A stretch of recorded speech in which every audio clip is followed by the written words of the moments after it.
ਕੀਤਾ ਕਿ ਫੌਜ ਨੂੰ ਬੁਲਾਉਣ ਦੇ ਆਰਡਰ ਉਸ ਸਮੇਂ ਦੇ ਗ੍ਰਹਿ ਸਕੱਤਰ ਸਰਦਾਰ ਅਮਰੀਕ ਸਿੰਘ ਪੁਨੀ ਜੋ ਹੈ ਉਹਨਾਂ ਵੱਲੋਂ ਗਵਰਨਰ ਸਾਹਿਬ ਦੇ ਕਹਿਣ ਦੇ ਉੱਤੇ ਜਿਹੜੇ ਨੇ ਉਹ ਦਸਤਖਤ ਹੋਏ ਪੁਨੀ ਸਾਹਿਬ ਦੇ ਤੇ ਇਸ਼ੂ ਹੋਏ। ਔਰ ਉੱਥੇ ਉਹਨਾਂ ਨੇ ਦੱਸਿਆ ਕਿ ਸਰਕਾਰ ਨੇ ਫੈਸਲਾ ਕਰ ਲਿਆ ਕਿ ਫੌਜ ਦਾ ਜਿਹੜਾ ਅਸੀਂ ਬੁਲਾਉਣਾ ਹੈ ਤੇ ਐਕਸ਼ਨ ਹੋਣਾ ਹੈ ਸਾਰੇ ਪੰਜਾਬ 'ਚ। 29 ਮਈ ਨੂੰ ਐਕਚੁਅਲੀ ਫੌਜ ਪਹੁੰਚ ਚੁੱਕੀ ਸੀ। ਕਿਸੇ ਡੀਸੀ ਨੇ ਫੌਜ ਨੂੰ ਹੁਕਮ ਨਹੀਂ ਦਿੱਤੇ ਜਿਹੜੇ ਨੇਗੇ ਕਿ ਤੁਸੀਂ ਇਹ ਕਾਰਵਾਈ ਕਰੋ। ਤੇ ਲੋਕਾਂ ਨੇ ਤੁਹਾਨੂੰ ਗਦਾਰੀ ਵਾਲੀ ਲਿਸਟ ਦੇ ਵਿੱਚ ਵੀ ਸ਼ਾਮਲ ਕਰਤਾ। ਅੱਛਾ, ਇੰਨਾ ਸਾਨੂੰ ਪਤਾ ਸੀ ਵੀ ਫੌਜ ਪੰਜਾਬ 'ਚ ਆ ਗਈ ਹੈ, ਪਰ ਇਹ ਨਹੀਂ ਸੀ ਪਤਾ ਵੀ ਪਲਾਨ ਕੀ ਹੈ ਫੌਜ ਦੀ।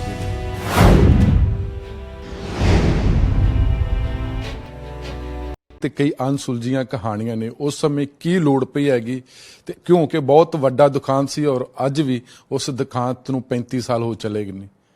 ਉਸ ਸਮੇਂ ਅੰਮ੍ਰਿਤਸਰ ਦੇ ਡੀਸੀ ਰਹੇ ਨੇ ਰਮੇਸ਼ ਇੰਦਰ ਸਿੰਘ, ਜਿਨ੍ਹਾਂ ਤੇ ਬੜੇ ਇਲਜ਼ਾਮ ਲੱਗਿਆ ਗਏ ਨੇ ਸੀ। ਇਹਨਾਂ ਨੂੰ ਸਪੈਸ਼ਲ ਬੁਲਾਇਆ ਗਿਆ, ਸਿਗਨੇਚਰ ਕੀਤੇ ਗਏ ਨੇ, ਫਿਰ ਆਰਮੀ ਉੱਥੇ ਹਮਲਾ ਕਰਦੀ ਹੈਗੀ ਆ।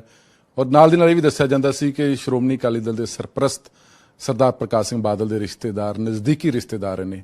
ਅੱਜ ਅਸੀਂ ਉਸ ਸਮੇਂ ਡੀਸੀ ਰਹੇ ਰਮੇਸ਼ ਇੰਦਰ ਸਿੰਘ, ਜਿਹੜੇ ਬਾਅਦ ਚ ਸੂਬੇ ਦੇ ਮੁੱਖ ਸਕੱਤਰ ਰਹੇ ਨੇ। ਮੁੱਖ ਸਕੱਤਰ ਤੋਂ ਬਾਅਦ ਉਹ ਚੀਫ ਇਨਫੋਰਮੇਸ਼ਨ ਕਮਿਸ਼ਨਰ ਵੇ ਗੱਲਬਾਤ ਕਰਦੇ ਨੇ।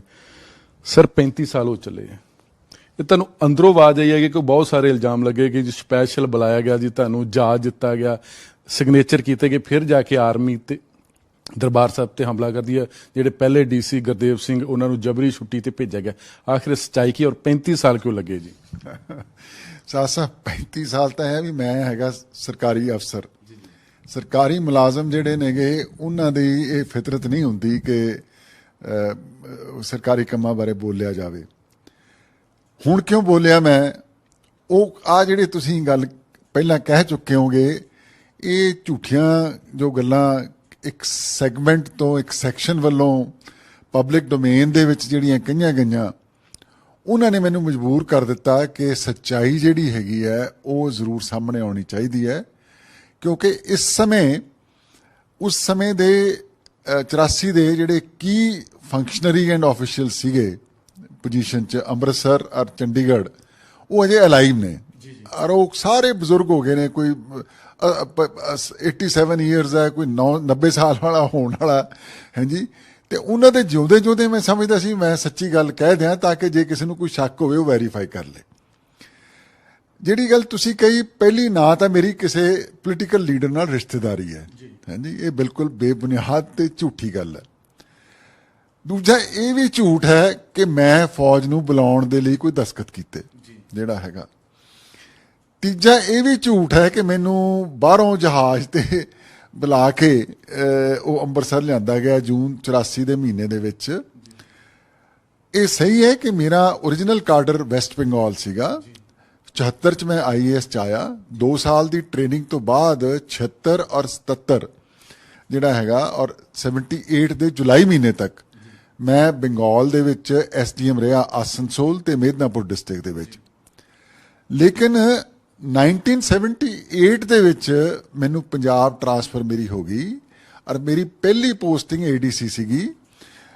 ਮੈਂ ਕਈ ਜ਼ਿਲ੍ਹਿਆਂ ਦੇ ਵਿੱਚ ਰਿਹਾ। ਫॉर ਐਗਜ਼ਾਮਪਲ ਫਰੀਦਕੋਟ ਸੀਗਾ, ਸਰਦਾਰ ਸਿਮਰਨਜੀਤ ਸਿੰਘ ਮਾਨ ਮੇਰੇ ਗਵਾਂਢੀ ਸੀਗੇ, SSP ਸੀ ਉੱਥੇ ਹਾਂਜੀ।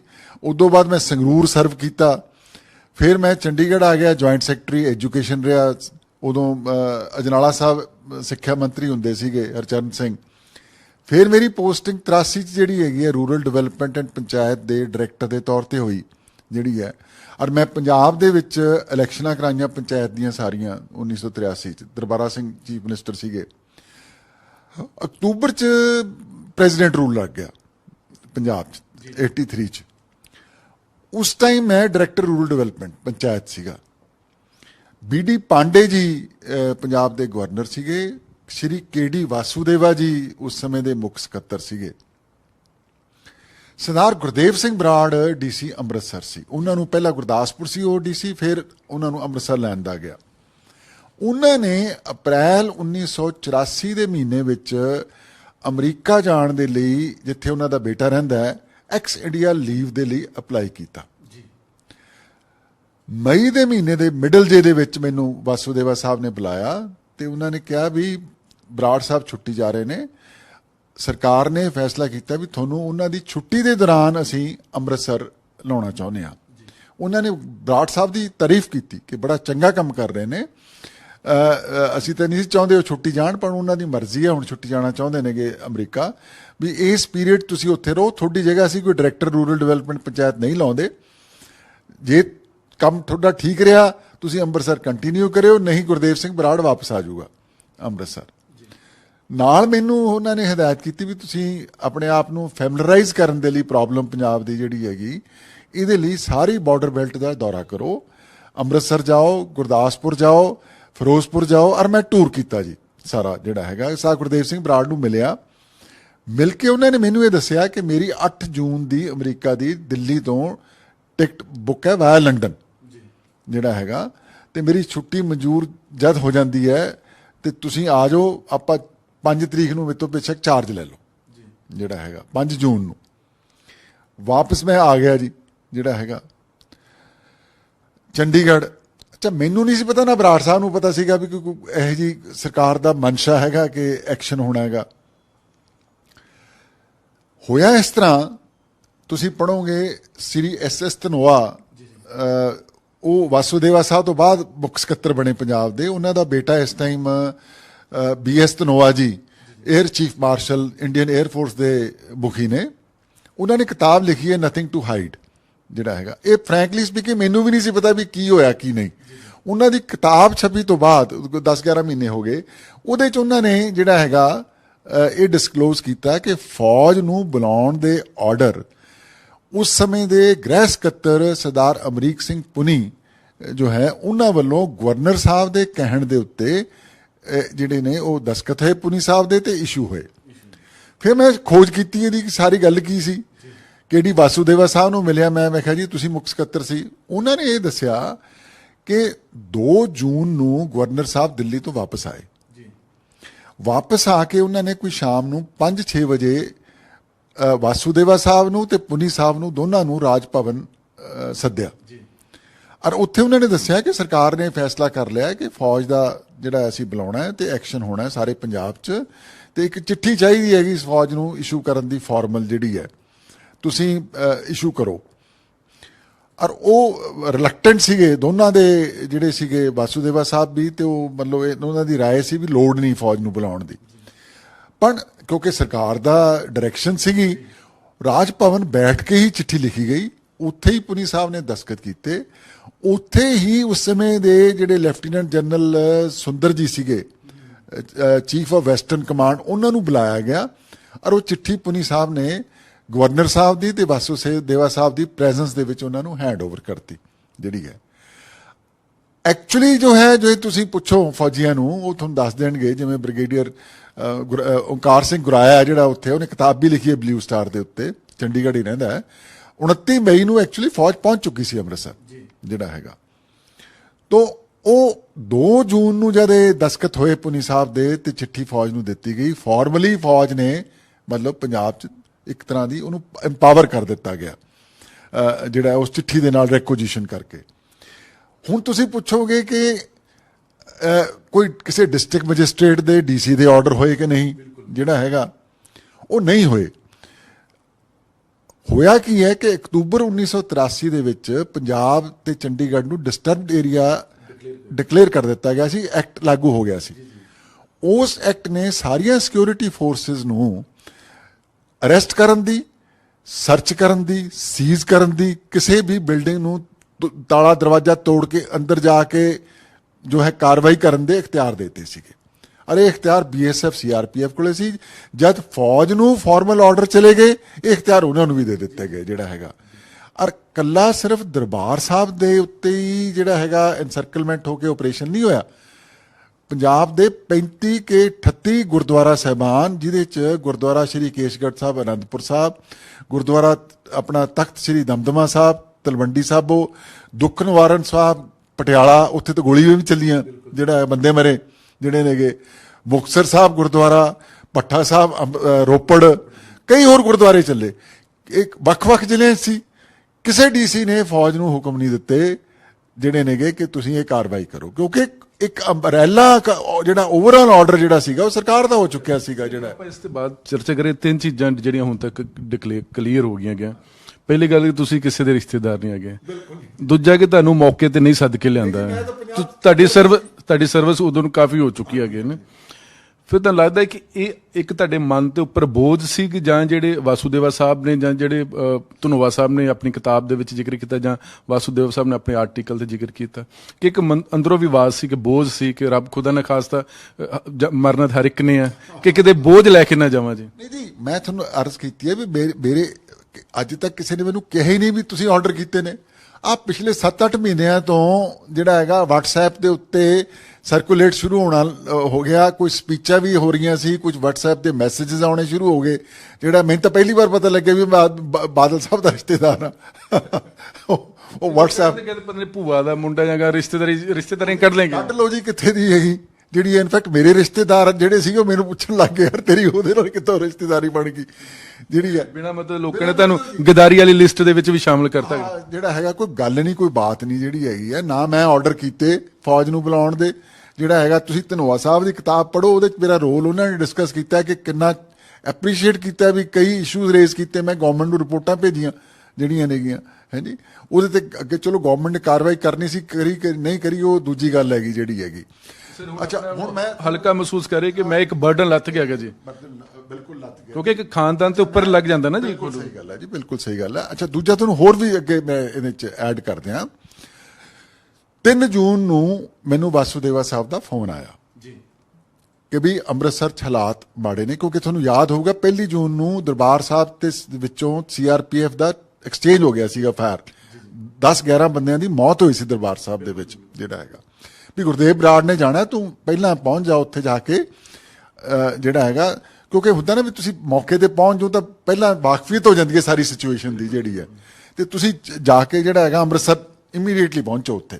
ਜਿਹੜਾ ਮੈਂ 3 ਤਰੀਕ ਨੂੰ ਦੁਪਹਿਰੇ ਜੀ ਸ਼ਾਮ ਦੇ ਨੂੰ ਅੰਮ੍ਰਿਤਸਰ ਪਹੁੰਚ ਗਿਆ ਸਰਕਟ ਹਾਊਸ। ਗੁਰਦੇਵ ਬਰਾੜ ਉਹਨਾਂ ਨੂੰ ਪਹਿਲਾ ਮੈਸੇਜ ਆ ਚੁੱਕਿਆ ਸੀ ਵੀ ਉਹ ਆ ਰਿਹਾ। ਉਹ ਮੇਰੇ ਕੋਲੇ ਆ ਗਏ ਸਰਕਟ ਹਾਊਸ। ਨਹੀਂ, ਜੁਆਇਨ ਨਹੀਂ ਕੀਤਾ ਜੀ 3 ਨੂੰ, ਮੈਂ ਉਹੀ ਤੁਹਾਨੂੰ ਡਿਟੇਲ ਦੱਸ ਰਿਹਾ ਨਾ ਜੀ। ਉਹ 3 ਨੂੰ ਮੇਰੇ ਕੋਲੇ ਆ ਗਏ। ਅੱਛਾ, ਇੰਨਾ ਸਾਨੂੰ ਪਤਾ ਸੀ ਵੀ ਫੌਜ ਪੰਜਾਬ 'ਚ ਆ ਗਈ ਹੈ, ਪਰ ਇਹ ਨਹੀਂ ਸੀ ਪਤਾ ਵੀ ਪਲਾਨ ਕੀ ਹੈਗੀ ਫੌਜ ਦੀ ਜਿਹੜੀ ਹੈ।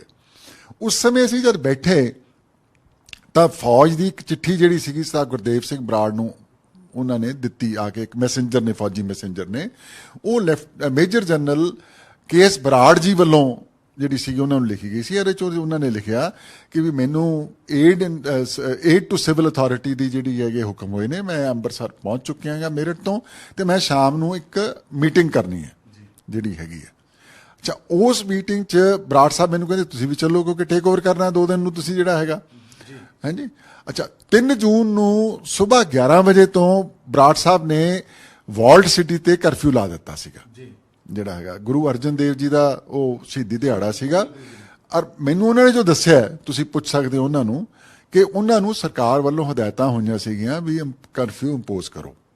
ਜਿਹੜਾ ਹੈ ਕਰਫਿਊ ਇੰਪੋਜ਼ ਹੋ ਗਿਆ ਜੀ। ਜਿਹੜਾ ਹੈਗਾ ਅਸੀਂ ਗਏ ਉੱਥੇ, ਔਰ ਉੱਥੇ ਮੈਂ ਤੇ ਉਹ ਇਕੱਲੇ ਨਹੀਂ ਸੀ, ਉੱਥੇ ਕਈ ਅਫਸਰ ਪ੍ਰੈਜ਼ੈਂਟ ਸੀ। ਚੌਧਰੀ ਸੂਬੇ ਸਿੰਘ ਜੋ ਪੰਜਾਬ ਦੇ ਬਾਅਦ DGP ਬਣੇ, ਉਹ ਉਸ ਟਾਈਮ ਅੰਮ੍ਰਿਤਸਰ ਦੇ SSP ਸੀ, ਉਹ ਹਾਜ਼ਰ ਸੀਗੇ। ਸਰਦਾਰ ਗੁਰਦਿਆਲ ਸਿੰਘ ਪੰਡੇਰ DIG BSF ਸੀ ਉੱਥੇ, ਉਹ ਬਾਅਦ ਚ DG Manipur DG NSG retire ਹੋਏ ਨੇਗੇ। ਜਿਹੜਾ ਉਹ ਵੀ ਚੰਡੀਗੜ੍ਹ ਹੀ ਰਹਿੰਦੇ ਨੇ। MPS ਔਲਖ ਜੀ ਉਹ ਵੀ DG ਪੰਜਾਬ ਦੇ ਰਿਟਾਇਰ ਹੋਏ ਨੇਗੇ। ਜਿਹੜਾ ਹੈਗਾ ਇੱਕ ਸ਼ਰਮਾ ਜੀ ਹੁੰਦੇ ਸੀ additional DIG Jalandhar Punjab police ਦੇ, ਉਹ ਵੀ ADG ਜਾਂ DG ਦੇ ਤੌਰ ਤੇ ਰਿਟਾਇਰ ਹੋਏ ਨੇਗੇ। ਇੱਕ ਪੰਡਤ ਹਰਜੀਤ ਸਿੰਘ ਸੀਗੇ SP CID, ਉਹ ਸੀਗੇ। ਤੋਂ ਇਸ ਤੋਂ ਇਲਾਵਾ ਫੌਜ ਦੇ ਅਫਸਰ ਸੀ। ਉਸ ਮੀਟਿੰਗ 'ਚ ਮੇਜਰ ਜਨਰਲ ਬਰਾੜ ਸਾਹਿਬ ਨੇ ਦੱਸਿਆ ਸਾਰਿਆਂ ਨੂੰ ਵੀ ਮੈਂ ਇੱਥੇ ਆਇਆ ਏਡ ਟੂ ਸਿਵਲ ਅਥਾਰਟੀ, ਔਰ ਸਾਡਾ ਇਹ ਟਾਸਕ ਹੈ ਕਿ ਅਸੀਂ ਟੈਰਰਿਜ਼ਮ ਨੂੰ ਐਲੀਮੀਨੇਟ ਕਰਨਾ। ਪਲਾਨ ਕੀ ਹੈ ਉਹਨਾਂ ਨੇ ਦੱਸਿਆ ਨਹੀਂ ਸੀ ਸਾਨੂੰ। ਜਿਹੜਾ ਹੈਗਾ ਅੱਛਾ, ਦਿਨ ਰਾਤ ਨੂੰ 9 ਵਜੇ ਤੋਂ ਸਾਰੇ ਪੰਜਾਬ 'ਚ ਕਰਫਿਊ ਲੱਗ ਗਿਆ ਜੀ। ਜਿਹੜਾ ਹੈਗਾ ਗੱਡੀਆਂ ਦਾ ਆਵਾਜਾਵੀ ਰੁਕ ਗਈ। ਤੇ ਬਰਾੜ ਸਾਹਿਬ ਕਹਿਣ ਲੱਗੇ ਯਾਰ ਵੀ ਮੈਂ ਦਿੱਲੀ ਕਿਵੇਂ ਪਹੁੰਚੂ, ਮੇਰੀ ਤਾਂ ਜਿਹੜੀਆਂ ਟਿਕਟਾਂ ਬੁੱਕ ਨੇਗੀਆਂ ਜਿਹੜੀਆਂ ਨੇਗੀਆਂ। ਅਸੀਂ ਚੌਧਰੀ ਸੂਬੇ ਸਿੰਘ ਨਾਲ ਗੱਲ ਕਰਤੀ ਜਿਹੜੀ ਹੈਗੀ ਹੈ, ਉਹ ਕਹਿੰਦਾ ਐ ਕਰਦਾ ਮੈਂ ਤੁਹਾਨੂੰ ਇੱਕ ਪੁਲਿਸ ਦੀ ਪਾਇਲਟ ਦੇ ਦਿੰਦਾ ਜਿਹੜੀ ਤੁਹਾਨੂੰ ਪੰਜਾਬ ਚੋਂ ਛੱਡ ਕੇ ਆਊਗੀ ਜਿਹੜੀ ਹੈਗੀ ਹੈ। ਤੋਂ 4 ਤਰੀਕ ਨੂੰ ਸਵੇਰ ਬਰਾੜ ਸਾਹਿਬ ਨੇ ਮੈਨੂੰ ਚਾਰਜ ਹੈਂਡ ਓਵਰ ਕੀਤਾ। ਔਰ ਉਹਨਾਂ ਨੂੰ ਪਾਇਲਟ ਸਕਾਟ ਦੇ ਨਾਲ ਅੰਮ੍ਰਿਤਸਰ ਤੋਂ ਚੱਲਿਆ ਗਿਆ, ਤੋਰਿਆ ਗਿਆ, ਸਿੱਧੇ ਉਹ ਦਿੱਲੀ ਗਏ ਨੇ ਔਰ 8 ਤਰੀਕ ਨੂੰ ਉਹ ਅੱਗੇ ਅਬਰੋਡ ਚਲੇ ਗਏ ਨੇ ਜਿਹੜਾ ਹੈਗਾ ਨਾ। ਇਸ ਸਾਰੀ ਕਾਰਵਾਈ ਦੇ ਵਿੱਚ ਸਿਵਲ ਐਡਮਿਨਿਸਟ੍ਰੇਸ਼ਨ ਦਾ ਕੋਈ ਰੋਲ ਨਹੀਂ ਸੀਗਾ। ਜਿਹੜਾ ਹੈ ਕਾਰਵਾਈ ਸਾਰੀ ਫੌਜ ਦੀ ਸੀਗੀ। ਕੋਈ ਵੀ ਸਿਵਲ ਅਧਿਕਾਰੀ ਜਿਹੜਾ ਹੈਗਾ ਉਹਦਾ ਇਹਦੇ 'ਚ ਬਿਲਕੁਲ ਉੱਕਾ ਵੀ ਰੋਲ ਨਹੀਂ ਸੀ। ਸਰ ਇਹ ਤਾਂ ਹੋ ਗਈ ਕਾਫੀ ਸੱਚਾਈ ਵਰਗ, ਬਹੁਤ ਸਾਰੇ ਅਨਸੁਲਝੇ ਸਵਾਲ ਨੇ, ਬਹੁਤ ਸਾਰੀਆਂ ਅਨਸੁਲਝੀਆਂ ਕਹਾਣੀਆਂ ਆਈਆਂ। ਤਾਂ ਲੱਗਦਾ ਸੀ ਕਿ ਆਰਮੀ ਦਾ ਉੱਥੇ ਅਟੈਕ ਹੋਣਾ ਜ਼ਰੂਰੀ ਜਾਂ ਆਰਮੀ ਦੀ ਐਕਸ਼ਨ ਦੀ ਜ਼ਰੂਰਤ ਹੈ ਕਿ ਜੋ ਤੁਸੀਂ ਉੱਥੇ ਹਾਲਾਤ ਦੇਖੇ ਜਾਂ ਜਿੰਨਾ ਵੀ ਉੱਥੇ, ਹਾਲਾਂਕਿ ਬਹੁਤ ਘੱਟ ਸਮਾਂ ਮਿਲਿਆ ਹੈਗਾ, ਜਾਂ ਜਿਹੜੀਆਂ ਮੀਟਿੰਗਾਂ ਅਟੈਂਡ ਹੋਈਆਂ ਸਰਕਾਰ ਇੱਧਰ ਆ ਰਹੀ, ਲੱਗਦਾ ਕਿ ਲੋੜ ਹੈਗੀ ਸੀ ਜੀ? ਦੇਖੋ ਜੀ, ਇਹ ਪ੍ਰੋਬਲਮ ਨੂੰ ਮੈਨੂੰ ਕਈ ਹੋਰ ਡਿਸਕਸ਼ਨ 'ਚ ਵੀ ਸਵਾਲ ਆਇਆ ਹੈ। ਕਿਸੇ ਵੀ ਪ੍ਰੋਬਲਮ ਦੇ ਨਾ ਸੋਲਿਊਸ਼ਨ ਕਈ ਹੁੰਦੇ ਨੇਗੇ ਜਿਹੜੇ ਨੇ, ਕੋਈ ਹੱਲ ਇੱਕੋ ਨਹੀਂ ਹੁੰਦਾ ਕਦੇ ਜਿਹੜਾ ਹੈਗਾ ਹੈ ਜੀ, ਹੱਲ ਕਈ ਹੁੰਦੇ ਨੇ। ਤੇ ਮੇਰੀ ਆਪਣੀ ਰਾਏ ਹੈ ਵੀ ਬਲੂ ਸਟਾਰ ਦਾ ਵੀ ਆਲਟਰਨੇਟਿਵ ਸੋਲਿਊਸ਼ਨ ਸੀਗੇ ਜਿਹੜੇ ਨੇਗੇ, ਜਿਹੜੇ ਐਕਸਪਲੋਰ ਨਹੀਂ ਹੋਏ। ਇਨਫੈਕਟ ਮੈਂ ਇਹ ਵੀ ਤੁਹਾਡੇ ਨਾਲ ਬੇਸ਼ੱਕ ਸ਼ੇਅਰ ਕਰ ਦਿਆਂ ਕਿ ਫੌਜ ਦੇ ਵਿੱਚ ਵੀ ਮੈਨੂੰ ਬਾਅਦ 'ਚ ਪਤਾ ਲੱਗਿਆ ਇਸ ਗੱਲ ਦਾ ਕਿ ਪੂਰਾ ਇੱਕ ਓਪੀਨੀਅਨ ਨਹੀਂ ਸੀਗਾ ਜਿਹੜਾ ਹੈਗਾ। ਇੱਕ ਓਪੀਨੀਅਨ ਇਹ ਵੀ ਸੀਗਾ ਕਿ ਵੀ ਘੇਰਾਬੰਦੀ ਕੀਤੀ ਜਾਏ, ਪ੍ਰੈਸ਼ਰ ਬਿਲਟ ਅਪ ਕੀਤਾ ਜਾਏ ਮਿਲੀਟੈਂਟਸ ਤੇ, ਸੰਤ ਜਰਨੈਲ ਸਿੰਘ ਉਹਨਾਂ ਨੂੰ ਅਪੀਲ ਕੀਤੀ ਜਾਏ ਜਿਹੜੀ ਹੈਗੀ ਹੈ। ਪਰ ਚਲੋ ਇਹ ਸਰਕਾਰ ਦਾ ਹੁਕਮ ਸੀਗਾ ਜਿਹੜਾ ਹੈਗਾ, ਉਹਨਾਂ ਨੇ ਜਿਹੜੇ ਵੀ ਉਸ ਟਾਈਮ ਦੇ ਫੌਜੀ ਜਨਰਲ ਸੀਗੇ ਉਹਨਾਂ ਨੇ ਜੋ ਫੈਸਲਾ ਕੀਤਾ, ਇਹ ਤਾਂ ਹੁਣ ਉਹਦੇ ਬਾਰੇ ਮੈਂ ਕਮੈਂਟ ਨਹੀਂ ਕਰਨਾ ਚਾਹਾਂਗਾ। ਤੁਹਾਨੂੰ ਲੱਗਦਾ ਕਿ ਬਚਿਆ ਜਾ ਸਕਦਾ ਸੀ ਇਹਨਾਂ ਹਾਲਾਤਾਂ ਤੋਂ ਜੀ, ਜੋ ਤੁਹਾਡਾ ਨਜ਼ਰੀਆ ਸੀ, ਤੁਹਾਡਾ ਓਪੀਨੀਅਨ ਸੀ? ਇਹਦੇ 'ਚ ਕੋਈ ਸ਼ੱਕ ਨਹੀਂ ਜੀ, ਆਲਟਰਨੇਟਿਵਸ ਤਾਂ ਹਮੇਸ਼ਾ ਹੀ ਹੁੰਦੇ ਨੇਗੇ ਜਿਹੜਾ ਹੈਗਾ, ਆਪਸ਼ਨਸ ਹੋਰ ਵੀ ਹੋ ਸਕਦੀਆਂ ਨੇ, ਸੀਗੀਆਂ। ਹਾਂਜੀ, ਕਹਿੰਦੇ ਕਿ ਜਿਹੜੇ ਕੇਐਸ ਬਰਾੜ ਤੋਂ ਪਹਿਲਾਂ ਕਿਸੇ ਹੋਰ ਆਰਮੀ ਆਫੀਸਰ ਨੂੰ ਵੀ ਜ਼ਿੰਮੇਵਾਰੀ ਦਿੱਤੀ ਗਈ ਸੀ, ਉਹਨਾਂ ਨਹੀਂ ਕਹਿ ਗਿਆ ਇਹਨਾਂ ਨੂੰ ਮੇਰੇ ਨੋਟਿਸ ਨਹੀਂ ਹੈ, ਮੇਰੇ ਨੋਟਿਸ ਨਹੀਂ ਹੈ ਜਿਹੜਾ ਹੈਗਾ। ਪਰ ਸਰ ਇੱਕ ਹੋਰ ਹੈ, ਜਿਸ ਤਰ੍ਹਾਂ ਤੁਸੀਂ ਆਪਣੀ ਸੱਚਾਈ ਦੱਸੀ, ਗੁਰਦੇਵ ਸਿੰਘ ਬਰਾੜ ਹੋਣਾ ਬਾਰੇ ਵੀ ਜ਼ਿਕਰ ਹੈਗਾ ਸੀ ਕਿ ਖੁਲਾਸਾ ਤੇ ਤੁਸੀਂ ਕੀਤਾ ਕਿ ਇਹਦੇ 'ਚ ਕਿਸੇ ਡੀਸੀ ਦੇ ਸਿਗਨੇਚਰ ਦੀ ਲੋੜ ਪਈ, ਉਹ ਕਹਿੰਦੇ ਕਿ ਉਹਨਾਂ ਨੇ ਮਨਾ ਕਰਤਾ ਸੀ, ਇਸ ਕਰਕੇ ਰਮੇਸ਼ਿੰਦਰ ਸਿੰਘ ਨੂੰ ਬੁਲਾਇਆ ਗਿਆ। ਇਹ ਬਿਲਕੁਲ ਝੂਠ ਹੈ ਜੀ। ਬਰਾੜ ਸਾਹਿਬ ਜਿਉਂਦੇ ਨੇ, ਤੁਸੀਂ ਉਹਨਾਂ ਨੂੰ ਪੁੱਛ ਲਓ ਜਾ ਕੇ, ਟੈਲੀਫੋਨ ਨੰਬਰ ਮੈਂ ਤੁਹਾਨੂੰ ਦੇ ਦਿੰਦਾ ਉਹਨਾਂ ਦਾ, ਨਾਲ ਹੀ ਰਹਿੰਦੇ ਨੇ ਥੋੜੇ ਦੂਰ ਤੇ। ਬਰਾੜ ਸਾਹਿਬ ਨੂੰ ਨਾ ਕਿਸੇ ਨੇ ਕਿਹਾ ਵੀ ਫੌਜ ਬੁਲਾਉਣ ਦੇ ਦਸਤਖਤ ਕਰੋ, ਨਾ ਬਰਾੜ ਸਾਹਿਬ ਨੇ ਕੀਤੇ ਨੇਗੇ। ਉਹ ਮੌਕਾ ਹੀ ਨਹੀਂ ਆਇਆ ਕਿ ਉਹਨਾਂ ਨੂੰ ਦਸਤਖਤ ਕਰਨ ਦਾ ਜਿਹੜਾ ਹੈਗਾ, ਕਿਉਂਕਿ ਉਹ ਤਾਂ ਪਹਿਲਾਂ ਹੀ ਛੁੱਟੀ ਤੇ ਅਪ੍ਰੈਲ ਛੁੱਟੀ ਅਪਲਾਈ ਕਰ ਚੁੱਕੇ ਸੀਗੇ ਜਿਹੜਾ ਹੈਗਾ। ਸਰ ਕਿਉਂ ਇਦਾਂ ਦੀਆਂ ਮਿੱਥ ਬਣੀਆਂ ਗਈਆਂ? ਫਿਰ ਜਦੋਂ ਤੁਹਾਨੂੰ ਅਵਾਰਡ ਮਿਲਿਆ ਗਿਆ, ਕਹਿ ਰਹੇ ਜੀ ਉਹਦੇ ਪਿੱਛੇ ਵੀ ਬਾਦਲ ਸਾਹਿਬ ਦਾ ਹੱਥ ਹੈਗਾ ਜੀ, ਉਹਨਾਂ ਦੀ ਬਦੌਲਤ ਮਿਲਿਆ ਗਿਆ, ਬੜੇ ਲਿੰਕ ਜੋੜੇ ਗਏ ਹੈਗੇ ਨੇ। ਜਿਸ ਜਿਹੜੀ ਤੁਸੀਂ ਮੈਨੂੰ ਵੀਡੀਓ ਸੁਣਾਈ, ਉਹਦੇ ਤੁਹਾਡਾ ਜ਼ਿਕਰ ਵੀ ਕੀਤਾ ਜਾ ਰਿਹਾ ਹੈਗਾ ਜਿਹੜਾ ਨਾ, ਤੁਹਾਨੂੰ ਲੱਗਦਾ ਕਿ ਬਹੁਤ ਦੇਰ ਹੋ ਗਈ ਹੈਗੀ ਕਿ ਜਾਂ ਦੇਰ ਆਏ ਦਰੁਸਤ ਆਏ ਜੀ? ਇਹ ਆਨਸਰ ਜਿਹੜੇ ਨੇ ਨਾ ਉਹਨਾਂ ਦੀ ਮੋਟੀਵੇਟਿਡ ਐਲੀਗੇਸ਼ਨਸ ਨੇਗੇ। ਇਸ ਗੱਲ ਦਾ ਸਬੂਤ ਕੀ ਹੈ ਉਹਨਾਂ ਕੋਲੇ ਜਿਹੜਾ ਹੈਗਾ ਪੁੱਛਿਆ ਜਾਵੇ। ਅੱਜ ਕੱਲ ਤਾਂ ਆਰਟੀਆਈ ਹੈਗੀ ਹੈ, ਕੁਐਸਚਨ ਕਰ ਲੈਣ ਜਿਹੜਾ ਹੈਗਾ ਕਿ ਆਰਡਰਾਂ ਦੀ ਕਾਪੀ ਦਿਓ। ਐਸਐਸ ਧਨੋਆ ਸਾਹਿਬ ਦੀ ਕਿਤਾਬ ਹੈਗੀ, ਉਹ ਪੜ੍ਹ ਲੈਣ, ਉਹ ਜਿਉਂਦੇ ਨੇਗੇ, ਦਿੱਲੀ ਨੇਗੇ, ਹੈ ਜੀ, ਉਹਨਾਂ ਨੂੰ ਜਾ ਕੇ ਮਿਲ ਲੈਣ ਵੀ ਕਿਹਨੇ ਕੀਤੇ ਦਸਤਖਤ। ਜਿਹੜਾ ਬਰਾੜ ਸਾਹਿਬ ਨੂੰ ਖੁਦ ਨੂੰ ਪੁੱਛ ਲੈਣ, KD ਵਾਸੂਦੇਵਾ ਸਾਹਿਬ ਨੂੰ ਪੁੱਛਿਆ ਜਾ ਸਕਦਾ ਹੈਗਾ। ਸੋ ਇਹ these are motivated political allegations ਜਿਹੜੇ ਨੇਗੇ। ਮੈਂ ਪੋਲੀਟੀਸ਼ੀਅਨ ਨਹੀਂ ਆ, ਨਾ ਮੈਂ ਪੋਲੀਟਿਕਸ 'ਚ ਪਵਾਂ ਜੀ, ਤੇ ਨਾ ਹੀ ਪੈਣਾ ਚਾਹੁੰਦਾ। ਪਰ ਇੱਕ ਬੋਝ ਬਹੁਤ ਵੱਡਾ ਜਿੱਥੇ ਤੁਸੀਂ ਆਪਣੇ ਆਪ ਨੂੰ ਰਿਲੈਕਸ ਫੀਲ ਕਰ ਰਹੇ ਹੋ। ਇਸ ਤਰ੍ਹਾਂ ਹੈ ਕਿ ਮੈਂ ਇਸ ਕੰਟੈਕਸਟ ਦੇ ਵਿੱਚ ਇਸ ਇਸ਼ੂ ਨੂੰ ਕਲੈਰੀਫਾਈ ਕਰਨਾ ਚਾਹੁੰਦਾ ਸੀ। ਅਦਰਵਾਈਜ਼ ਮੇਰਾ ਕੋਈ ਬੋਲਣ ਦਾ ਇਰਾਦਾ ਨਹੀਂ ਸੀ, ਟੂ ਬੀ ਓਨੈਸਟ। ਮੈਂ 35 ਸਾਲ ਨਹੀਂ ਬੋਲਿਆ ਤਾਂ 36ਵੇਂ ਸਾਲ ਵੀ ਕਿਉਂ ਬੋਲਾਂ ਜਿਹੜਾ ਹੈ। ਲੇਕਿਨ ਇਹ ਜੋ ਇੱਕ ਗਲਤ ਇਲੈਕਟ੍ਰੋਨਿਕ ਮੀਡੀਆ ਨੂੰ, ਸੋਸ਼ਲ ਮੀਡੀਆ ਨੂੰ ਯੂਜ਼ ਕਰਦੇ ਹੋਏ ਇਸ ਚੀਜ਼ ਨੂੰ ਗਲਤ ਪ੍ਰੋਜੈਕਸ਼ਨ ਕੀਤੀ ਗਈ, ਤੇ ਮੈਂ ਸਮਝਦਾ ਸੀਗਾ ਵੀ ਇਹ ਸੱਚਾਈ ਲੋਕਾਂ ਦੇ ਕੋਲੇ ਜ਼ਰੂਰ ਆਉਣੀ ਚਾਹੀਦੀ ਹੈ। ਔਰ ਸੱਚਾਈ ਆਉਣੀ ਚਾਹੀਦੀ ਹੈ ਜਦ ਉਸ ਟਾਈਮ ਦੇ ਸਾਰੇ ਕੀ ਪਲੇਅਰਸ ਜਿਹੜੇ ਨੇਗੇ, ਜੋ ਬਜ਼ੁਰਗ ਨੇਗੇ, last leg of there life ਨੇ, ਅਜੇ ਜਿਉਂਦੇ ਨੇ, ਤਾਂ ਕਿ ਜੇ ਕਿਸੇ ਨੂੰ ਕੋਈ ਸ਼ੱਕ ਹੋਵੇ ਉਹਨਾਂ ਤੋਂ ਵੈਰੀਫਾਈ ਕਰ ਲੇ। ਜਿਸ ਤਰ੍ਹਾਂ ਤੁਸੀਂ, ਚਲੋ ਤੁਹਾਡੇ ਤੋਂ ਕਿਉਂਕਿ ਤੁਸੀਂ ਰਿਟਾਇਰਮੈਂਟ ਹੋਈ, ਰਿਟਾਇਰਮੈਂਟ ਤੋਂ ਬਾਅਦ ਇੱਕ ਹੋਰ ਜ਼ਿੰਮੇਵਾਰੀ ਮਿਲ ਗਈ।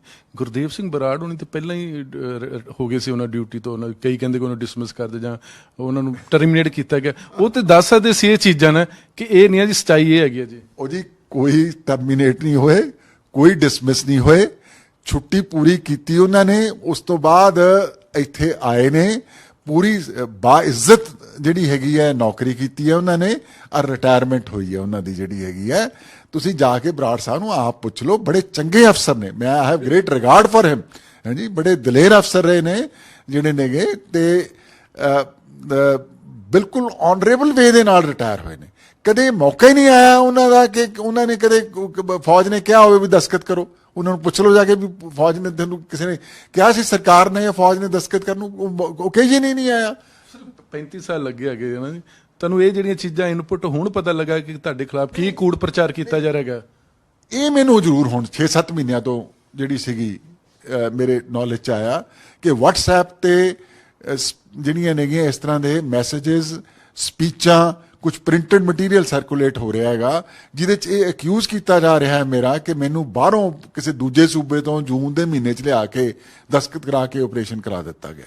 12-13 ਸਾਲ ਤੋਂ ਮੈਂ ਵੀ ਤੁਹਾਡੇ ਬਾਰੇ ਸੁਣ ਲਿਆ ਗਿਆ ਸੀ ਕਿ ਬਾਲ ਸਾਹਿਬ ਦੇ ਰਿਸ਼ਤੇਦਾਰ ਨੇ ਜੋ ਮਾਰਕੀਟ 'ਚ ਉੱਡਦੀਆਂ ਗੱਲਾਂ ਸੀ ਕਿ ਉਹਨਾਂ ਨੂੰ ਜਹਾਜ਼ 'ਚ ਲਿਆਂਦਾ ਗਿਆ, ਸਿਗਨੇਚਰ ਕੀਤੇ ਗਏ, ਜੋ ਹੁਣ ਤੁਸੀਂ ਦੱਸ ਰਹੇ ਹੈਗੇ। ਤੁਹਾਨੂੰ ਦੇਰੀ ਦੇ ਨਾਲ ਲੱਗੀ ਜਾਂ ਮੈਨੂੰ ਪਤਾ ਹੀ ਨਹੀਂ ਸੀ ਕਿ ਇਹੋ ਜਿਹੇ ਐਲੀਗੇਸ਼ਨ ਨੇ ਜੀ। ਇਹ ਤਾਂ ਹੁਣ ਸੋਸ਼ਲ ਮੀਡੀਆ ਐਕਟਿਵ ਹੋਇਆ ਤਾਂ ਪਤਾ ਲੱਗਿਆ ਜਿਹੜਾ ਹੈਗਾ। ਔਰ ਮੈਂ ਤੁਹਾਨੂੰ ਸਾਰੀ ਹਿਸਟੋਰੀਕਲ ਫੈਕਟਸ ਜਿਹੜੇ ਨੇ ਕਲੈਰੀਫਾਈ ਕਰ ਦਿੱਤੇ ਨੇ, ਵੈਰੀਫਾਈਏਬਲ ਨੇ। ਤੁਹਾਨੂੰ ਐਡਰੈਸ ਤੇ ਬੰਦਿਆਂ ਦੇ ਨਾਂ ਵੀ ਦੇ ਦਿੱਤੇ ਨੇ, ਟੈਲੀਫੋਨ ਦੇ ਦਿੱਤੇ ਨੇ। ਧਨੋਆ ਸਾਹਿਬ ਦਾ, ਵਾਸੂਦੇਵਾ ਸਾਹਿਬ ਦਾ, ਸਰਦਾਰ ਗੁਰਦੇਵ ਸਿੰਘ ਬਰਾੜ ਦਾ, ਸਰਦਾਰ ਗੁਰਦਿਆਲ ਸਿੰਘ ਪੰਡੇਰ DG, ਹਾਂਜੀ, ਚੌਧਰੀ ਸੂਬੇ ਸਿੰਘ। ਵੈਰੀਫਾਈ ਕਰ ਲਓ, ਮੇਰੀ ਗੱਲ ਤੇ ਨਾ ਇਤਬਾਰ ਕਰੋ, ਵੈਰੀਫਾਈ ਕਰ ਲਓ। ਮੈਂ ਤਾਂ ਇੱਥੇ ਤੱਕ ਬਲਕਿ ਕਿਹਾ ਹੈਗਾ ਇੱਕ ਜਗ੍ਹਾ ਹੁਣ ਰੀਸੈਂਟਲੀ ਕਿ ਇਹ ਦੇਖੋ ਬੜੀ ਦੁਖਦਾਈ ਘਟਨਾ ਸੀ। ਇਹਦੇ 'ਚ ਕੋਈ ਦੋ ਰਾਇਆ ਨਹੀਂ ਗਿਆ। ਜਿਹੜਾ ਹੈ ਬਹੁਤ ਹੀ ਦੁਖਦਾਇਕ, ਦਰਦਨਾਕ ਸੀ। ਇਹਨੂੰ ਇਹ ਭੁੱਲੀ ਨਹੀਂ ਜਾ ਸਕਦੀ ਜਿਹੜੀ ਹੈਗੀ। ਇਹ ਪੰਜਾਬ ਦੇ ਸਿੱਖ ਇਤਿਹਾਸ ਦੇ ਵਿੱਚ ਇੱਕ ਮਤਲਬ ਹਮੇਸ਼ਾ ਮੈਮਰੀ 'ਚ ਹੀ ਰਹਿਣੀ ਹੈਗੀ ਜਿਹੜੀ ਹੈ। ਲੇਕਿਨ ਇਹਦਾ ਕਲੋਜ਼ਰ ਹੋਣਾ ਬਹੁਤ ਜ਼ਰੂਰੀ ਹੈ। ਦੇਖੋ ਕੌਮਾਂ ਜਿਹੜੀਆਂ ਨੇਗੀਆਂ, ਦੁਖਾਂਤ ਜਿਹੜਾ ਹੈਗਾ, ਜੇ ਉਸ ਦੁਖਾਂਤ ਨੂੰ ਤੁਸੀਂ ਬਾਰ-ਬਾਰ ਉਸੇ ਚੀਜ਼ ਦੀ ਗੱਲ ਕਰੀ ਚੱਲੋ, ਤਰੱਕੀ ਨਹੀਂ ਹੋ ਸਕਦੀ। ਝਗੜੇ ਹੀ ਹੋਣਗੇ ਫਿਰ ਜਿਹੜਾ ਹੈਗਾ, ਹਾਂਜੀ। ਤੋ ਇਹ ਹਰ ਸਾਲ ਜੂਨ ਦਾ ਮਹੀਨਾ ਆਉਂਦਾ ਔਰ ਹਰ ਸਾਲ ਹੀ ਜਿਹੜੇ ਨੇਗੇ ਇਸ ਚੀਜ਼ ਨੂੰ ਦੁਬਾਰਾ ਕੋਈ ਕੁਛ ਕਹਿ ਦਿੰਦਾ, ਕੋਈ ਕੁਛ ਕਹਿ ਦਿੰਦਾ, ਕੋਈ ਕੁਛ ਕਹਿ ਦਿੰਦਾ, ਹਾਂਜੀ। ਆਪਣੀ ਸੋਚ ਦੇ ਹਿਸਾਬ ਨਾਲ ਜਾਂ ਆਪਣੇ ਪੋਲੀਟੀਕਲ ਬੈਕਗ੍ਰਾਉਂਡ ਦੇ ਹਿਸਾਬ ਨਾਲ ਜਾਂ ਆਪਣੀ ਧਾਰਮਿਕ ਸੋਚ ਦੇ ਨਾਲ ਜਿਹੜਾ ਹੈਗਾ ਵੱਖ-ਵੱਖ ਬੰਦੇ ਵੱਖ-ਵੱਖ ਗੱਲਾਂ ਸਟੇਟਮੈਂਟ ਦੇ ਦਿੰਦੇ ਨੇ। ਆਥੈਂਟਿਸਿਟੀ ਉਹਦੀ ਕੀ ਹੈ ਜੀ? ਜਿਹੜੀ 1 ਮਿੰਟ ਮੈਨੂੰ ਕੰਪਲੀਟ ਕਰ ਲੈਣ ਦਿਓ ਜੀ। ਜਿਹੜਾ ਹੈਗਾ ਉਸ ਇਸੇ ਕਰਕੇ ਇੱਕ ਜ਼ਰੂਰਤ ਹੈ ਕਿ ਇੱਕ ਟਰੂਥ ਐਂਡ ਰੀਕਨਸੀਲੀਏਸ਼ਨ ਕਮਿਸ਼ਨ ਬਣਾਇਆ ਜਾਵੇ ਜਿਹੜਾ ਬਹੁਤ ਜ਼ਰੂਰੀ ਹੈ।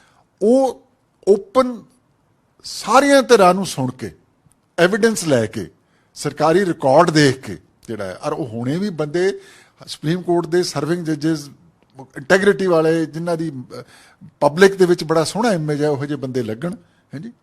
ਤਾਂ ਕਿ ਇਹ ਜਿਹੜੇ ਐਲੀਗੇਸ਼ਨ ਲੱਗੇ ਨੇ ਜੀ ਝੂਠੇ, ਜਾਂ ਪੋਲੀਟੀਕਲ ਪਾਰਟੀਆਂ ਜਿਹੜੀਆਂ ਨੇਗੀਆਂ ਇੱਕ ਦੂਜੇ ਨੂੰ ਐਕਸਪਲੋਇਟ ਕਰਨ ਦੇ ਲਈ ਜਿਹੜਾ ਹੈਗਾ ਐਲੀਗੇਸ਼ਨਸ ਲਾਉਂਦੀਆਂ, ਐਕਟਿਵ ਹੋ ਜਾਂਦੇ ਨੇ ਸਡਨਲੀ ਜਿਹੜਾ ਹੈਗਾ। ਇਹ ਗੱਲ ਸਦਾ ਲਈ ਖਤਮ ਹੋਵੇ। ਸੱਚਾਈ ਜਿਹੜੀ ਹੈਗੀ ਆ ਉਹ ਇਹ ਅਫਰੀਕਾ ਦੇ ਵਿੱਚ ਹੋਇਆ ਸੀ ਇਸੇ ਤਰ੍ਹਾਂ, ਹਾਂਜੀ। Truth and reconciliation. ਹੁਣ ਇਹਦੇ 'ਚ ਇੱਕ ਲੇਕਿਨ ਖਤਰਾ ਹੈ, ਡੇਂਜਰ ਹੈ ਕਿ ਭਾਵਨਾਵਾਂ ਦੁਆਰਾ ਨਾ ਭੜਕਾਈਆਂ ਜਾਣ, ਹਾਂਜੀ। ਠੰਡੇ ਦਿਮਾਗ ਨਾਲ ਬਿਨਾਂ ਮਾਹੌਲ ਨੂੰ ਖਰਾਬ ਕੀਤੇ ਇਹ ਸਾਰੇ ਸਵਾਲ ਦਾ ਇੱਕ ਜਿਹੜਾ ਹੈਗਾ ਹੱਲ ਇਹੀ ਹੈ ਵੀ ਸੱਚਾਈ ਨੂੰ ਸਟੈਬਲਿਸ਼ ਕੀਤਾ ਜਾਵੇ, ਤਾਂ ਕਿ ਤੁਹਾਡੀ ਗੱਲ ਕੀ ਹੈ, ਮੇਰੀ ਗੱਲ ਕੀ ਹੈ, ਫਲਾਣੇ ਦੀ ਗੱਲ ਕੀ ਹੈਗੀ, ਇਹਦੇ ਤੇ ਨਾ ਜਿਹੜਾ ਹੈ ਚੱਲੇ, ਇਸ਼ੂ ਨੂੰ ਖਤਮ ਕਰ ਦਿੱਤਾ ਜਾਏ, ਕਲੋਜ਼ ਕਰ ਦਿੱਤਾ ਜਾਏ। ਦੇਖੋ ਪੰਜਾਬ ਦਾ ਬੜਾ ਨੁਕਸਾਨ ਹੋਇਆ ਜਿਹੜਾ ਹੈਗਾ, ਜਿਹੜਾ ਹੈ ਜੋ ਬੰਦੇ ਮਰੇ, ਹਾਂਜੀ, ਇਨੋਸੈਂਟ ਵੀ ਬੰਦੇ ਮਰੇ, ਮਿਲੀਟੈਂਟ ਸਾਡੇ ਮੁੰਡੇ ਬਣ ਗਏ, ਜਿਹੜਾ ਹੈਗਾ ਲਾਈਫ ਖਰਾਬ ਹੋ ਗਈ। ਕਈ ਫਾਲਸ ਐਨਕਾਊਂਟਰ 'ਚ ਵੀ ਮਾਰੇ ਗਏ ਜਿਹੜੇ ਨੇਗੇ, ਹਾਂਜੀ। ਪਾਕਿਸਤਾਨ ਚਲੇ ਗਏ, ਜ਼ਿੰਦਗੀ ਖਰਾਬ ਹੋ ਗਈ ਜਿਹੜੀ ਹੈਗੀ, ਪਾਕਿਸਤਾਨ ਨੇ ਉਕਸਾਇਆ ਜਿਹੜਾ। ਅੱਛਾ, ਹੁਣ ਇਹਦੀ ਇਕਨੋਮੀ ਨੂੰ ਵੀ ਬੜਾ ਵੱਡਾ ਧੱਕਾ ਪਹੁੰਚਿਆ ਹੈਗਾ। ਪੰਜਾਬ ਦੀ ਪਰ ਕੈਪੀਟਾ ਇਨਕਮ ਹਿੰਦੁਸਤਾਨ 'ਚ 1 ਨੰਬਰ ਤੇ ਹੁੰਦੀ ਸੀ, ਹੁਣ ਆਪਾਂ 7ਵੇਂ ਕਿ 8ਵੇਂ ਨੰਬਰ ਤੇ ਆ। ਸਾਡੀ GDP ਦੀ ਗਰੋਥ ਜਿਹੜੀ ਸੀ ਪੰਜਾਬ ਦੀ 1 ਨੰਬਰ ਤੇ ਸੀ, ਹੁਣ 14ਵੇਂ ਕਿ 17ਵੇਂ ਨੰਬਰ ਤੇ ਆਪਾਂ ਜਿਹੜਾ ਹੈਗਾ। ਇਹ ਕਿਉਂ ਹੋਇਆ ਜੀ? ਕਿਉਂਕਿ 10-12 ਸਾਲ ਤੁਹਾਡੀ ਇਕਨੋਮਿਕ ਨਾ ਇੰਡਸਟਰੀ ਲੱਗੀ, ਨਾ ਸਰਵਿਸ ਸੈਕਟਰ ਡਿਵੈਲਪ ਹੋਇਆ, ਹਾਂਜੀ, ਨਾ ਟ੍ਰੇਡ ਆਈ, ਨਾ ਇੰਪਲੋਇਮੈਂਟ ਹੈ ਨਹੀਂ ਗੀ। ਮੁੰਡੇ ਹੁਣ ਤਾਂ ਉਹ ਕੀ ਆਈਲੈਟ ਜਾ ਕਰਕੇ ਉੱਥੇ ਜਾ ਕੇ ਕੋਈ ਟਰੱਕ ਚਲਾਉਂਦਾ, ਕੋਈ ਖੇਤਾਂ 'ਚ ਕੰਮ ਕਰਦਾ, ਹਾਂਜੀ। ਕੋਈ ਇਲੀਗਲ ਵਿਚਾਰੇ $3-3 ਦੇ ਉੱਤੇ ਜਿਹੜਾ ਹੈਗਾ 12-14 ਘੰਟੇ ਕੰਮ ਕਰਦੇ ਨੇਗੇ ਬਾਹਰਲੇ ਮੁਲਕਾਂ 'ਚ। ਇਹ ਹਾਲਾਤ ਸਾਡੇ ਹੋ ਗਏ ਨੇ। ਉਹ ਕਿਉਂ ਜਾਂਦੇ ਨੇ? ਇਸੇ ਕਰਕੇ ਜਾਂਦੇ ਨੇ ਨਾ, ਕਿਉਂਕਿ ਇੱਥੇ ਕੁਝ ਉਹਨਾਂ ਨੂੰ ਫਿਊਚਰ ਨਹੀਂ ਦਿਖਦਾ ਜਿਹੜਾ ਹੈਗਾ। ਤਾਂ ਇਸ ਪੰਜਾਬ ਦੀ ਔਰ ਸਿੱਖ ਕੌਮ ਦੀ ਸਾਰਿਆਂ ਦੀ ਜਿਹੜੀ ਹੈਗੀ, ਮੈਂ ਸਮਝਦਾਗਾ ਫਿਊਚਰ ਜਿਹੜਾ ਹੈਗਾ ਉਹ ਸਾਡਾ ਇਹੀ ਹੈ ਕਿ ਇਸ ਸਾਰੇ ਇਸ਼ੂਜ਼ ਦਾ ਇੱਕ ਫਾਈਨਲ ਕਲੋਜ਼ਰ ਕਰਕੇ ਜਿਹੜਾ ਹੈਗਾ ਅੱਗੇ ਵਧੀਏ, ਪੰਜਾਬ ਨੂੰ ਅੱਗੇ ਲੈ ਕੇ ਜਾਈਏ, ਪੰਜਾਬੀਅਤ ਨੂੰ ਅੱਗੇ ਲੈ ਕੇ ਜਾਈਏ, ਔਰ ਇੱਕ ਚੰਗੇ ਮਾਹੌਲ ਦੇ ਵਿੱਚ ਜਿਹੜਾ ਹੈਗਾ ਸਟੇਟ ਅੱਗੇ ਵਧੇ। ਜਿਸ ਇੱਕ ਸਵਾਲ ਹੈ ਮੇਰੇ, ਦੋ ਕੀ ਰਹਿ ਗਏ। ਇੱਕ ਤੇ ਜਿਵੇਂ ਕਿ ਬਹੁਤ ਸਾਰੇ ਵਿਕਲਪ ਆ ਗਏ ਸੀ, ਹੋ ਸਕਦਾ ਹੈ ਕਿ ਆਰਮੀ ਅਗਰ ਚਾਹੁੰਦੀ ਹੈਗੀ ਤੇ ਸੰਤ ਜਰਨੈਲ ਸਿੰਘ ਭਿੰਡਰਾਂ ਵਾਲੇ ਨੂੰ ਅਪੀਲ ਕਰ ਸਕਦੀ, ਜਾਂ ਸਰੈਂਡਰ ਕਰਨ ਦੀ ਕੋਸ਼ਿਸ਼ ਹੋ ਸਕਦੀ, ਜਾਂ ਵਿੱਚ ਵਿਚੋਲਗੀ ਪਾਈ ਜਾਂਦੀ ਹੈਗੀ, ਕੁਝ ਇਸ ਤਰ੍ਹਾਂ ਦੇ ਹਾਲਾਤ ਬਣ ਸਕਦੇ ਹੈਗੇ ਸੀ? ਹੋ ਸਕਦੇ ਸੀ। ਪਰ ਇਹ ਕਿਤੇ ਜਿਹੜੀ ਉਸ ਟਾਈਮ ਦੀ ਸਟੈਬਲਿਸ਼ਮੈਂਟ ਹੈਗੀ, ਚਲੋ ਮੰਨ ਲਓ ਆਪਾਂ ਹੁਣ ਉਸ ਇਤਿਹਾਸ 'ਚ ਨਾ ਜਾਈਏ, ਜਿਹੜਾ ਹੈਗਾ ਉਹ ਫਿਰ ਕਿਸੇ ਮੌਕੇ ਗੱਲ ਕਰਾਂਗੇ, ਪਰ ਪੋਸੀਬਿਲਿਟੀ ਸੀਗੀ। ਹਾਂਜੀ ਹਾਂਜੀ ਸਰ। ਹੁਣ ਜਿਹੜੇ ਤੁਹਾਡੇ ਤੇ ਜਿਹੜੇ ਇਲਜ਼ਾਮ ਲੱਗੇ, ਤੁਸੀਂ ਕਾਫੀ ਦੱਸਿਆ ਹੈਗਾ, ਜਿਹੜੇ ਇਲਜ਼ਾਮ ਲਗਾਉਣ ਵਾਲੇ ਅੱਜ ਵੀ ਆ ਗਏ ਨੇ, ਉਹਨਾਂ ਨੂੰ ਕੋਈ ਅਪੀਲ ਕਰਨੀ ਚਾਹੋਗੇ? ਪਈ ਆ ਸੱਚਾਈ ਹੈਗੀ ਆ, ਤੁਹਾਡੇ ਕੋਲ ਬਹੁਤ ਸਾਰੇ ਦਰਵਾਜ਼ੇ ਹੈਗੇ ਨੇ, ਤੁਸੀਂ ਅੰਡਰ RTI ਜਾ ਸਕਦੇ, ਜਾਂ ਹੋਰ ਕਿਸੇ ਪੁੱਛ ਪੜਤਾਲ ਕੀਤੀ ਜਾ ਸਕਦੀ, ਬਿਨਾਂ ਮਤਲਬ ਤੋਂ ਕਿਸੇ ਲਈ ਇਲਜ਼ਾਮ ਨਾ ਲਗਾਓ, ਸੱਚਾਈ ਇਹ ਹੈਗੀ। ਦੇਖੋ ਜੀ, ਇਸ ਤਰ੍ਹਾਂ ਮੈਂ ਪੂਰੇ ਤੱਥ ਤੁਹਾਨੂੰ ਦੱਸਦੇ ਨੇ, ਸੀਕੁਐਂਸ ਦੱਸ ਦਿੱਤਾ। ਬੰਦੇ ਜਿਹੜੇ ਸੀਗੇ ਡਿਸੀਜਨ ਮੇਕਰ ਉਹਨਾਂ ਦੇ, ਉਹ ਜਿਉਂਦੇ ਨੇ, ਹਾਂਜੀ, ਉਹਨਾਂ ਨੂੰ ਪੁੱਛ ਲਓ ਜਿਹੜਾ ਹੈਗਾ। ਪਰ ਮੈਂ ਸੋਚ ਇਹ ਵੀ ਉਹਨਾਂ ਦੀ ਇੰਟੈਂਸ਼ਨ ਸੱਚਾਈ ਜਾਣਨ ਦੀ ਨਹੀਂ ਹੈ, ਜਿਹੜਾ ਹੈਗਾ ਉਹ ਜਿਹਨੇ ਐਲੀਗੇਸ਼ਨ ਲਾਉਣੇ ਨੇਗੇ ਉਹਨੇ ਵੈਰੀਫਾਈ ਥੋੜੀ ਕਰਨਾ ਹੈਗਾ ਜੀ, ਜਿਹੜਾ ਹੈਗਾ। ਪਰ ਵੈਰੀਫਾਈ ਮੈਂ ਤਾਂ ਇਸੇ ਕਰਕੇ ਕਹਿ ਰਿਹਾ ਵੀ ਟਰੁੱਥ ਕਮਿਸ਼ਨ ਬਿਠਾਓ, let truth commission reconciliation commission determine ਕਿ ਕਿਹੜੇ ਅਫਸਰ ਦਾ ਕੀ ਰੋਲ ਸੀ, ਜੇ ਕਿਸੇ ਨੇ ਕੋਈ ਜ਼ਿਆਦਤੀ ਕੀਤੀ ਹੈ, ਗਲਤ ਕੰਮ ਕੀਤਾ ਹੈ। ਜਿਹੜਾ ਟਰੁੱਥ ਕਮਿਸ਼ਨ ਹੈ, ਸਟੇਟ ਗਵਰਨਮੈਂਟ ਵੀ ਬਣਾ ਸਕਦੀ ਹੈ ਜਾਂ ਸੈਂਟਰ ਗਵਰਨਮੈਂਟ? ਸਟੇਟ ਗਵਰਨਮੈਂਟ ਵੀ ਬਣਾ ਸਕਦੀ ਹੈ, ਬਟ ਬਿਹਤਰ ਹੋਏਗਾ ਜੇ ਸੈਂਟਰ ਗਵਰਨਮੈਂਟ ਬਣਾਵੇ, ਬਿਕੋਜ਼ ਇਹਦੇ ਸਿਕਿਉਰਿਟੀ ਫੋਰਸਿਸ ਜਿਹੜੀਆਂ ਨੇਗੀਆਂ ਜਾਂ ਦੂਜੀਆਂ ਨੇ, ਉਹਨਾਂ ਦਾ ਰੋਲ ਆਉਂਦਾ, ਉਹ ਤਾਂ ਸਟੇਟ ਗਵਰਨਮੈਂਟ ਦੇ ਕੰਟਰੋਲ 'ਚ ਨਹੀਂ ਸੀ ਨਾ ਉਸ ਟਾਈਮ, ਜਿਹੜਾ ਹੈਗਾ, ਹਾਂਜੀ। ਸੋ ਬਟ ਇਹਦੇ ਤੇ ਵਿਚਾਰ ਕਰਨ ਦੀ ਲੋੜ ਹੈ, ਜਿਹੜਾ ਹੈਗਾ। ਔਰ ਨਾਲ ਮੈਂ ਇਹ ਅਪੀਲ ਵੀ ਕਰਦਾ ਸਾਰਿਆਂ ਨੂੰ ਕਿ ਭਈ ਜਜ਼ਬਾਤਾਂ ਨੂੰ ਨਾ ਭੜਕਾਓ, ਜਿਹੜਾ ਹੈਗਾ ਗਲਤ ਬਿਆਨੀ ਨਹੀਂ ਕਰਨੀ ਚਾਹੀਦੀ। ਆਪਣੇ ਤੁਹਾਡੇ ਕਿਸੇ ਪਰਪਸ ਦੇ ਲਈ ਤੁਸੀਂ ਕਰਦੇ ਹੋਗੇ, ਜਿਹੜਾ ਹੈਗਾ, ਹਾਂਜੀ, ਕਿਉਂਕਿ ਇਹਦੇ ਨਾਲ ਹਾਲਾਤ ਵਿਗੜਨਗੇ, ਹਾਲਾਤ ਠੀਕ ਨਹੀਂ ਹੋਣ ਲੱਗੇ ਜਿਹੜੇ ਨੇਗੇ। ਬਹੁਤ ਬਹੁਤ ਮਿਹਰਬਾਨੀ sir. Thank you very much ਜੀ, ਥੈਂਕ ਯੂ। ਸਰ, ਸੂਬੇ ਦੇ ਸਾਬਕਾ ਮੁੱਖ ਸਕੱਤਰ ਰਮੇਸ਼ਿੰਦਰ ਸਿੰਘ ਜਿਹੜੇ ਉਸ ਸਮੇਂ DC ਰਹਿ ਚੁੱਕੇ, ਉਹਨਾਂ ਨੇ ਆਪਣੀ ਜਿਹੜੀ ਸੱਚਾਈ ਉਹ ਸਾਹਮਣੇ ਰੱਖੀ ਹੈਗੀ। ਪਰ ਮਸਲਾ ਹੈਗਾ ਕਿ ਜਿਹੜਾ ਇਹ ਨਾ ਭੁੱਲਣ ਯੋਗ ਵਾਲਾ ਜਿਹੜਾ ਵਾਰਦਾਤ ਜਾਂ ਕਾਂਡ ਨੂੰ ਇਲਜ਼ਾਮ ਦਿੱਤਾ ਗਿਆ ਸੀ, ਉਹ ਸ਼ਾਇਦ ਹਮੇਸ਼ਾ ਜਿੰਦਾ ਰਹੇਗਾ। ਲੇਕਿਨ ਹਰ ਸਾਲ ਜਦੋਂ ਜੂਨ ਦਾ ਮਹੀਨਾ ਆਉਂਦਾ ਤਾਂ ਬਹੁਤ ਸਾਰੀਆਂ ਧਿਰਾਂ ਵੱਲੋਂ ਇਸ ਮੁੱਦੇ ਤੇ, ਨਾਜ਼ੁਕ ਮੁੱਦੇ ਤੇ ਸਿਆਸਤ ਕਰਨ ਦੀ ਕੋਸ਼ਿਸ਼ ਵੀ ਕੀਤੀ ਜਾਂਦੀ। ਲੇਕਿਨ ਜਿਸ ਤਰ੍ਹਾਂ ਵਿਚਾਰ ਆਇਆਗਾ, ਮੰਗ ਵੀ ਉੱਠੀ ਹੈਗੀ ਆ, ਔਰ ਕਾਫੀ ਲੰਮੇ ਸਮੇਂ ਤੋਂ ਹੋਵੇਗੀ ਕਿ ਟਰੁੱਥ ਕਮਿਸ਼ਨ ਬਣਾਉਣ ਦੀ ਵੀ ਬਣਾਉਣਾ ਚਾਹੀਦਾ। ਸਰਕਾਰ ਨੂੰ ਸੱਚ ਬਾਹਰ ਆਉਣਾ ਚਾਹੀਦਾ ਕਿ ਆਖਿਰ ਵਜ੍ਹਾ ਕੀ ਸੀ, ਕੌਣ ਲੋਕ ਸੀ, ਤੇ ਕਿਉਂ ਇਹ ਜਿਹੜਾ ਐਡਾ ਵੱਡੀ ਨਾਜ਼ੁਕ ਜਿਹੜਾ ਉਸ ਸਮੇਂ ਆਪਰੇਸ਼ਨ ਬਲੂ ਸਟਾਰ ਦਾ ਨਾਮ ਦਿੱਤਾ ਗਿਆ ਸੀ, ਤੇ ਬਹੁਤ ਸਾਰੇ ਕਸੂਰਵਾਰ ਤੇ ਬੇਕਸੂਰਵਾਰ ਵੀ ਲੋਕ ਮਾਰੇ ਗਏ ਸੀ। ਕੈਮਰਾ ਮਨਦੀਪ ਸਿੰਘ ਦੇ ਨਾਲ ਜਗਤਾਰ ਸਿੰਘ, NB ਨਿਊਜ਼, ਚੰਡੀਗੜ੍ਹ।